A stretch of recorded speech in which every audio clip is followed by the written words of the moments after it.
Hey guys, just gonna do a quick video on my different classes and my loadouts since a few people have asked on both YouTube and Twitch. And it's just easier. Instead of telling everybody one at a time, I'll just make a quick video on it. So I'm gonna go over all of my loadouts for pubs mostly, and then I'll mention what I would change in competitive settings or customs or tournaments, things of that nature. So I'll start with the obvious, my main, which is Warrior. Loadout here, pretty standard for what most people will run. So I'm running Inspire with Healing Shout, just for the burst heals. Pretty much like a necessity when you're playing Warrior in both competitive scene, and then also trying to solo squad or solo duo, solos, whatever you want. Warrior's Arsenal along with the throwing axe. Everything else is pretty terrible here. Obviously, if you're going to switch and want to play hammer or something, you go with one of these. But for my loadout, be running that. And then probably the most controversial one when people talk about warriors is the movement ability. So obviously, if you're forging heroically for the vertical mobility, and then for the movement, I always 110% will always run warrior speed, which is the heroic leap and charge have 35% reduced cooldown. For me, this is pretty much the only good option to have. Most people I see will often pick brutality to get that 600 damage on leap. The reason why I don't run brutality and why I don't recommend it is because it essentially requires you to jump at another player and land directly on top of them to do that damage. And then you have to sit there and wait for your leap to come back up. The reason this isn't good is because any good player is going to wait for you as a warrior to use your leap before they either use their offensive or use their movement cooldown. At the same time, also leaping directly on somebody will oftentimes, or most often, will put you in a bad position.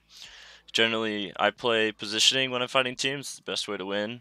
So I always want to have that mobility and knowing that my charge is going to be up or my leap's going to be up when I need it.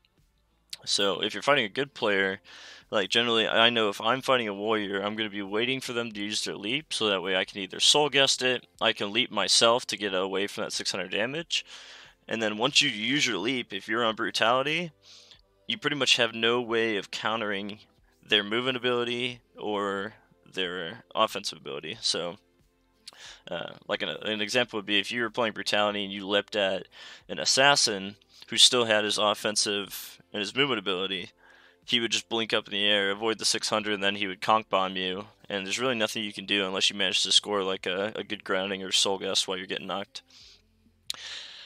And then you'd have to sit there and wait about 15 seconds to get your charge back, or your leap back.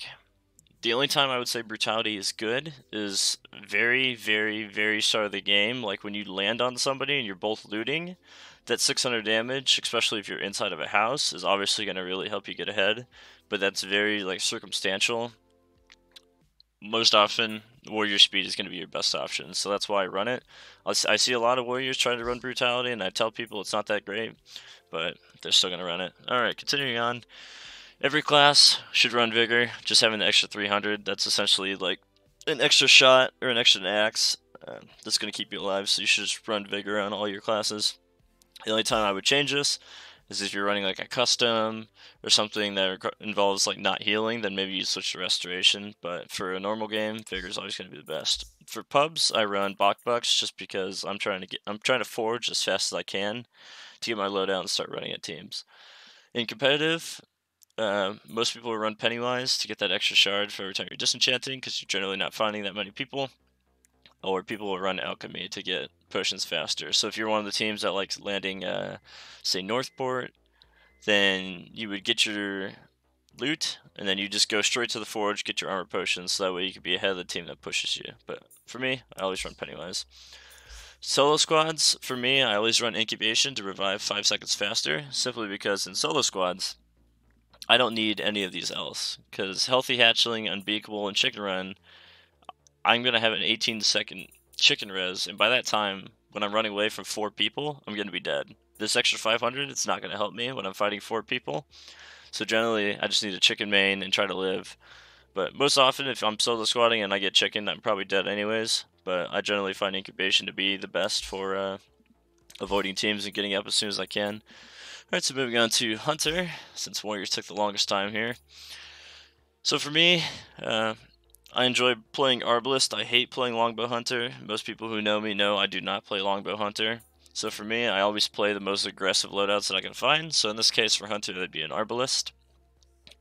For Hunters, you're pretty much only running Arbalist or Longbow. Crossbow at this point is pretty terrible. So for me, explosive tips, just get that, once again, that aggressive bonus damage. If you're playing in a competitive nature, you'd be using Light 'em Up, and you'd probably be playing Longbow. But in this case, this is for me. Hunter's Arsenal, I'm getting this 20%. For me, it's a lot more consistent damage than running something like Headhunter. Headhunter essentially requires you to be aiming for the head all of the time, and most often you're not going to be headshotting people, so you want that consistent, just 20% damage. And then Survivalist, for me, you can either run Hunter Speed or Survivalist, it really doesn't matter. I run Survivalist for early game, since generally I'm going to get rid of dodge roll as soon as possible because I want a vertical movement, so I'll replace it for leap or blink or something of that nature. But that 4-second shield for 300 damage is pretty good for early game when you're getting into fights. And then my heals, shards, chicken, and speed are all going to be the same. For Mage, I run the Ice Staff Mage, so of course I'm running Sorcerer to get that reduced cooldown on Healing Station. Killing Frost to go along with the Ice Staff. This is by far the best for running solo squads. Being able to fight multiple people at once, and the slow effect definitely helps when people are trying to ape you. Stone Staff, you're just bad if you play Stone Staff. And then Thunderstruck, used to be very good, not so much anymore. And then for Mage Speed, I'm pretty torn between these. Mage Speed and High Flyer are both really good options. I've played both of them. But for me, I often switch between the two of them depending on what I'm anticipating fighting. But in this case, I generally run cooldown reduction just to have that more frequent sword to dodge teams. Once again, the other four are still the same. And then lastly, my least played character is Assassin. Pretty standard Assassin loadout. This is pretty much what everybody plays. They run Saboteur with Assassin's Arsenal and Assassin Speed, and crafting that Conch Bomb and Sniper Rifle. Once again, my other four still the same here. And then the one thing that I will say with this one, most often you'll probably see people playing Assassin with Reflexes for the 25% ADS. This is pretty good, especially when you're doing conch snipes, but for me, I just don't find it to be necessary. I prefer having that movement speed, especially on Assassin. You're going to be losing those close quarters fights against Warriors, Mages, and pretty much Hunters.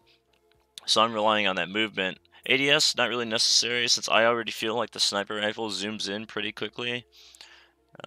So I've never used it. I don't think it's really that necessary, but if it's something you want to run, if you're trying to get those cool quick scopes in, then yeah, you can run Reflexes. But for me, I run leg day on everything. So, alright, that is all 4 loadouts that I play, but once again, Warrior is my main.